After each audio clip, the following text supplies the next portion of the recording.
a lei do superendividamento, ela traz lá no artigo 54, parágrafo 1, o que que é o superendividamento. Então, entende-se por superendividamento a impossibilidade manifesta de o consumidor, pessoa natural, ou seja, a pessoa física, né, de boa fé, isso está muito claro também. A gente sempre que faz a entrevista, a gente pergunta onde você fez, onde você fez essa dívida, por quê, e a gente procura fazer essa análise.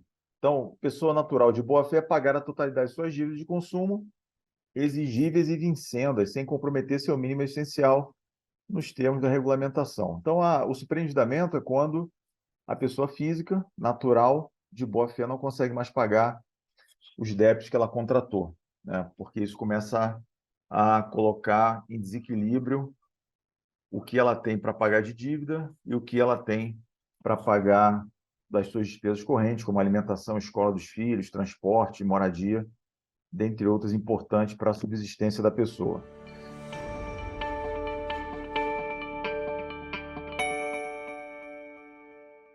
E aí, num ponto que eu achei interessante construir isso, e foi claramente a partir das entrevistas que eu venho fazendo, as entrevistas de prévia do plano de pagamento, eu consegui mapear mais ou menos, né? Claro que a gente nunca tem a totalidade, porque dependem de cada pessoa, de cada contexto, né?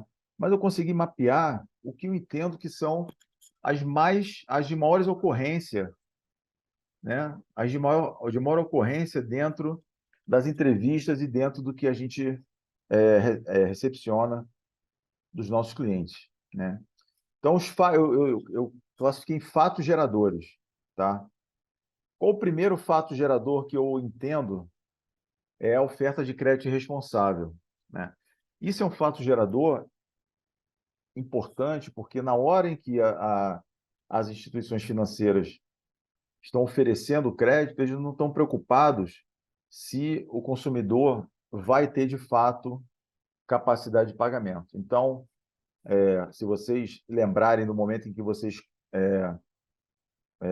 contrataram crédito, vocês verão que nunca perguntaram para vocês quanto você gasta de energia elétrica, de moradia, de escola dos filhos, quanto você gasta no mercado, se você tem um financiamento imobiliário, se você paga um carro, se você paga o seguro, IPVA, tudo isso pelo qual vocês passaram quando vocês fizeram a entrevista da prévia do plano de pagamentos comigo.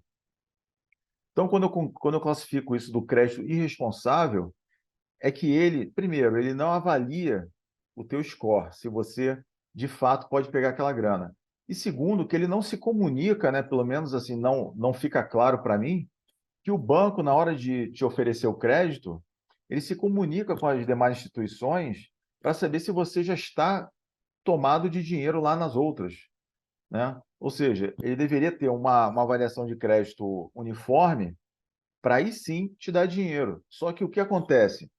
Do que a gente vê, há uma questão de metas a serem alcançadas pelos gerentes, que eles têm que dar empréstimo, empréstimo, empréstimo, e isso colabora para que eles ganhem lá o bônus deles no final do mês, e ao mesmo tempo colabora também para que todos nós que vamos ao banco tenhamos um limite de crédito acima do que nós, pela teoria, deveríamos ter. E aí, em alguns planos de pagamento, principalmente aqueles que eu ingressei a partir de abril, maio, eu já coloco lá, numa empresa, para uma empresa pegar dinheiro no banco, ele tem que preencher uma série de requisitos, uma série, né? Mas com a pessoa física eles não fazem. Então esse é o primeiro ponto que eu julgo importante. O segundo, consumo, né? E aí, na parte do fato, são dívidas contraídas por consumo. Gente, não é consumo do supermercado, não. Que às vezes a pessoa está apertada no meio do mês, está sem grana, ele vai lá e vai no mercado, ele compra a comida dos 15 dias finais. Eu não considero isso consumo. O que eu considero consumo é o consumo, também, se eu posso chamar, o consumo irresponsável. E muitas vezes esse consumo foge do controle da pessoa, porque a gente tem clientes aqui no Desboletizei que tem problemas psicológicos que fazem com que ele consuma para abrandar certas questões internas dessa pessoa. Então, muitas vezes, o consumo é um fator de doença dessa pessoa, que ela muitas vezes ela precisa ser cuidada para poder controlar isso e não causar esse dano. Mas o consumo é um fato gerador importante. Novamente, o consumo que eu falo aqui não é o consumo de itens necessários, remédios, vestuário, ou seja, seus filhos estão precisando de calça comprida, tênis e blusa. Você não vai comprar 7 calças compridas para cada filho que você tem, nem 4 tênis. Não, com propósito. Não, ele precisa de quantas calças? Ah, precisa de 2 calças, porque uma para ir à escola e uma para sair e tal. Ele vai revezando, bota 5 blusas e um tênis legal, para que ele possa, um tênis coringa, né, que possa ser utilizado e tal. Isso num padrão de consumo normal, com consciência. Então, mês que vem precisa, você quer alterar, digamos, diversificar o vestuário, espera o próximo mês, pega mais R$ 500 lá, R$ 400, R$ 300, o valor que seja apropriado dentro da sua faixa de renda e compra novamente mais um pouco de roupa, né? E aí aos poucos você vai construindo o teu guarda-roupa e não pegar assim, o teu cartão de crédito que tem um limite alto e vai coloca tudo de uma vez naquele momento. Então essa é uma questão que é importante da gente entender.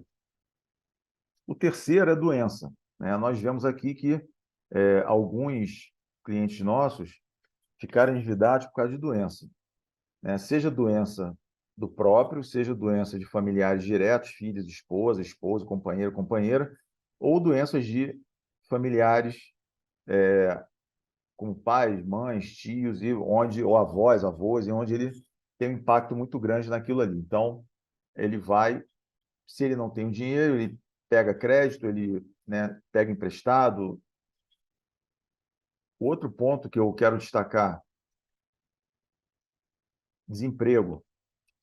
O desemprego é um fato gerador crítico, né? O desemprego, em muitos casos, ele não é previsto. Você não aguarda ficar desempregado, né? Existem casos em que você toma conhecimento 2, 3 meses antes que a sua empresa vai fechar, ou que a sua empresa vai fazer um PDV e que você está incluído nele, então você começa a se preparar para aquele momento. Mas há casos em que a pessoa fica desempregada, vai ser demitida, não tem conhecimento disso, e é demitida e não consegue se recolocar num curto espaço de tempo, e aquelas reservas dele vão começando a ser queimadas e ele não se preparou também no passado, a gente vai falar um pouco disso na frente, para aquele momento. Então, o desemprego na pandemia foi clássico, né? Muitas pessoas foram demitidas e tiveram problemas sérios.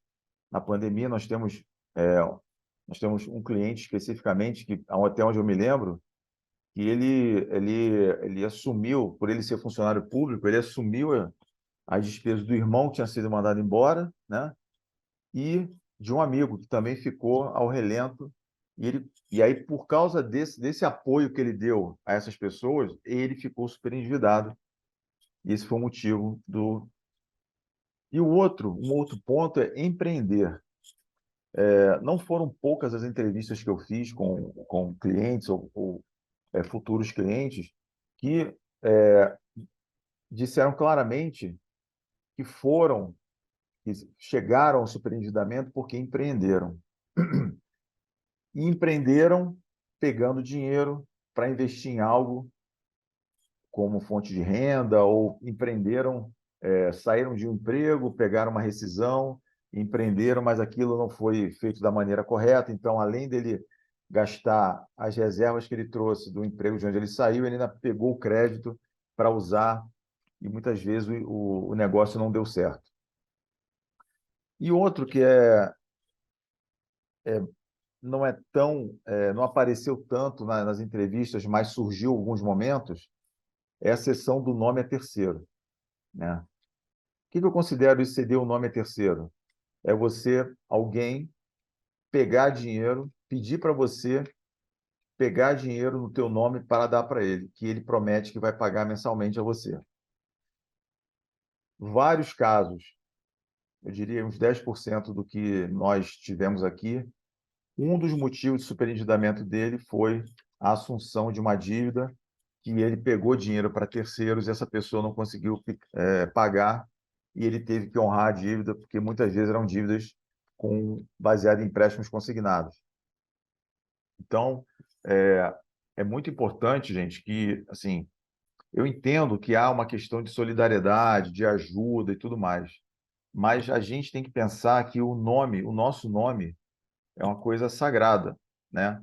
O nosso crédito é uma coisa sagrada, a nossa capacidade de pagamento é uma coisa sagrada. E se, ao ceder o teu nome, entre aspas, você vai ceder o teu crédito a terceiro, só que quem vai assumir é você, se essa pessoa não pagar, ao fazer isso, você está correndo um sério risco de que essa pessoa não pague, porque ela não tem obrigação nenhuma, ela tem uma obrigação moral, né? Mas existem casos, né?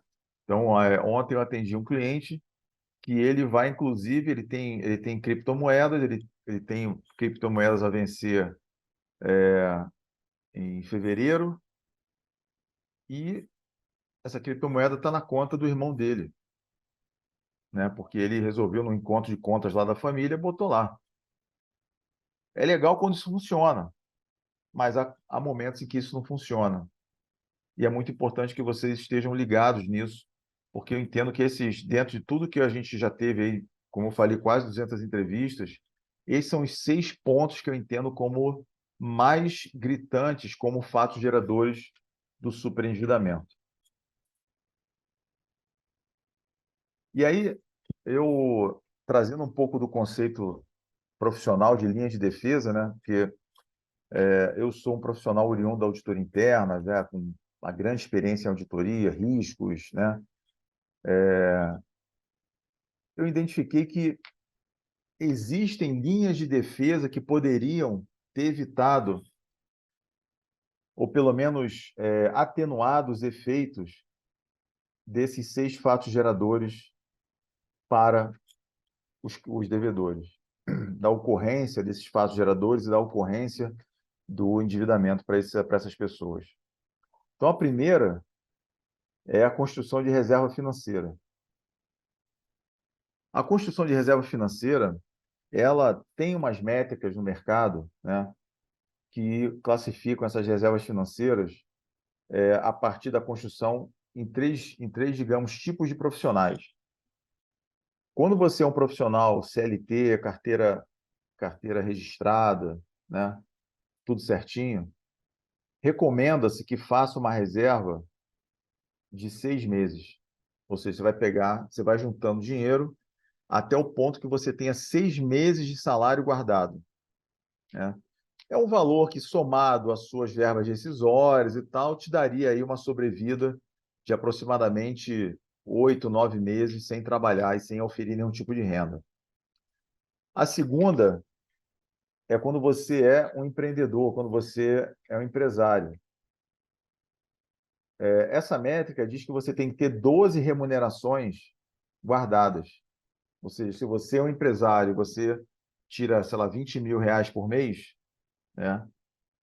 Você tem uma loja que te rende no bolso. Não estou falando do faturamento da loja, tá? Estou falando o teu lucro é 20 mil, ou teu salário lá dentro é 20 mil, você tem que ter 12, né? Por quê? Porque você não tem as proteções que um empregado CLT tem. Tá bom, gente? E quando a pessoa é funcionária pública, em teoria, não deve ter nenhuma reserva, né? Porque ele nunca vai ser, principalmente de funcionários públicos, RJU, Regime Jurídico Único, que são aqueles que têm estabilidade. Ah, Rui, mas tem que ter também? Em teoria, deveria ter, porque é exatamente aquela reserva financeira que vai poupá-lo de pegar dinheiro emprestado, tá? Então, essa é a primeira linha de defesa, a sua reserva financeira. Então, quando você tem reserva financeira, você, pelo menos por algum tempo, você consegue andar bem sem ter que se comprometer em pegar empréstimos e tudo mais. O segundo ponto, como linha de defesa, é o orçamento familiar, e a gente vai falar um pouquinho lá na frente. O orçamento familiar, ele é uma construção do que você tem hoje e o que você pretende ter no futuro, tanto de receitas como despesas, e também poupança. Tá? Então, o orçamento familiar te propicia olhar para 6 meses, um ano, como é que estarão? Pô, Ih, gente, eu vou ter que pagar a matrícula do meu filho lá em janeiro, então eu tenho que começar a guardar dinheiro. Vou fazer uma reservazinha aqui de R$ 200 por mês, para não ter que, né, pegar dinheiro emprestado, usar no cartão. Então já vou guardando, fazendo o que a gente chama na contabilidade de provisionamento.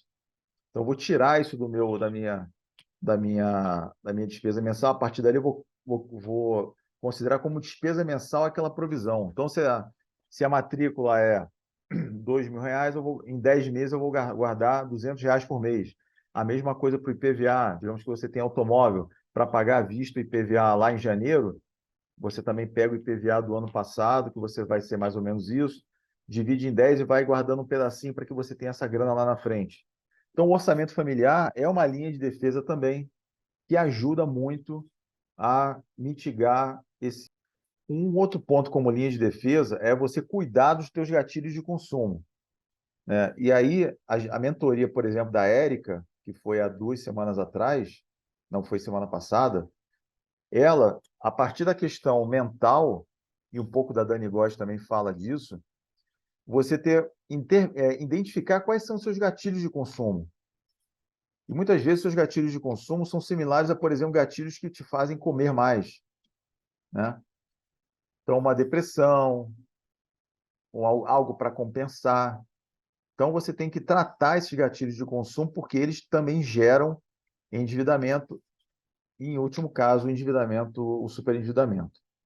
Por fim, nessas linhas de defesa aqui, eu trago análise de risco. O que é análise de risco? O que é risco? Risco é a probabilidade de algo acontecer, e se acontecer, ele tem uma certa materialidade, um certo impacto. Então, qual é o risco de você ter consumo irresponsável, né? É você ter que pagar a dívida lá na frente que você não tem. Qual é o risco de você estar desempregado e não ter reserva financeira? Qual é o risco que você vai correr se você empreender? Isso está medido? Você não, cara. Ô, Rui, ó, eu sou um empreendedor de sucesso. Antes de botar qualquer tostão, eu fiz um plano de negócios, eu sentei, analisei, montei todos os cenários possíveis naquele momento. E aí sim, quando eu soube exatamente que era aquilo que eu queria, quando eu medi, botei na planilha, planilhei tudo, todas as despesas, todas as possíveis receitas, aí sim eu botei a minha grana ali e hoje eu sou um cara bem-sucedido porque deu certo. Então ele fez uma análise de risco. Ceder o nome a terceiro, você também tem que fazer uma análise de risco. Quem aqui se negaria a emprestar dinheiro para a mãe, para o irmão? Ah, mas tem irmãos que não são legais, tem mães que, né, têm problemas de relacionamento. Então você tem que fazer uma análise de risco. Ultrapassadas essas linhas de defesa, ou seja, os fatos geradores passaram por cima dessa linha de defesa, nada aqui funcionou, qual é a consequência? Endividamento. Ah, Rui, mas você está falando de endividamento aqui, a gente está falando de superendividamento e tal. O programa de Boletizei é para tratar a parte do superendividamento. Eu sei, gente, mas todo superendividamento começa com um endividamento. A dívida, se você for pensar, digamos, na teoria, no conceito de dívida, dívida não é uma coisa ruim, porque você não tendo aquele capital naquele momento e você precisando do capital, você contrata de alguém que tem esse capital, mediante uma taxa de juros que você paga ele para remunerar esse capital que ele está te dando, emprestando. Você pega essa dívida, você contrai dívida, pega esse dinheiro e aplica em alguma coisa, um bem de consumo que vai te gerar alguma grana, uma atividade produtiva, né? Mas que você tenha fluxo de caixa para pagar essa dívida. Então, dívida é uma coisa legal, porque ele te ajuda no fomento de alguma atividade que você queira empreender. Tanto é que existem linhas de crédito para empreendedores que são com juros subsidiados. Então, muitas vezes, o empreendedor tem grana guardada, mas a grana guardada dele está aplicada num juros melhor. Então, ele prefere, às vezes, pegar dinheiro. Então, ele está se endividando, mas ele tem aqui alguma coisa para ele pagar. Se tudo der errado, ele tem aqui um lastro para pagar. Então, o conceito de dívida, ele é esse.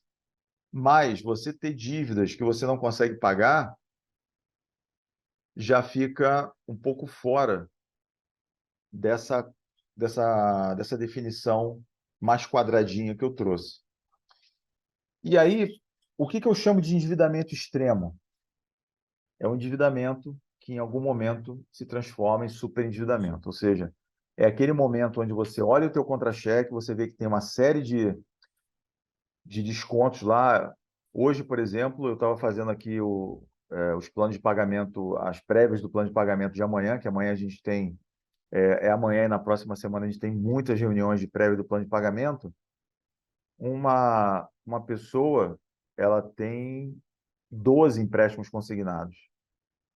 Só os empréstimos consignados, né? E aí essa pessoa tem mais 7 empréstimos pessoais. Então, foge do controle. E ela chega no final do mês, quando ela vai olhar o líquido do contra-cheque dela, ela não consegue fazer nada com aquele dinheiro. Curta, compartilhe nosso conteúdo, acesse os outros vídeos que nós estamos colocando aqui no canal, veja as informações sobre a lei do superendividamento, de quem está no campo, realmente atuando com as ações na defesa do consumidor superendividado.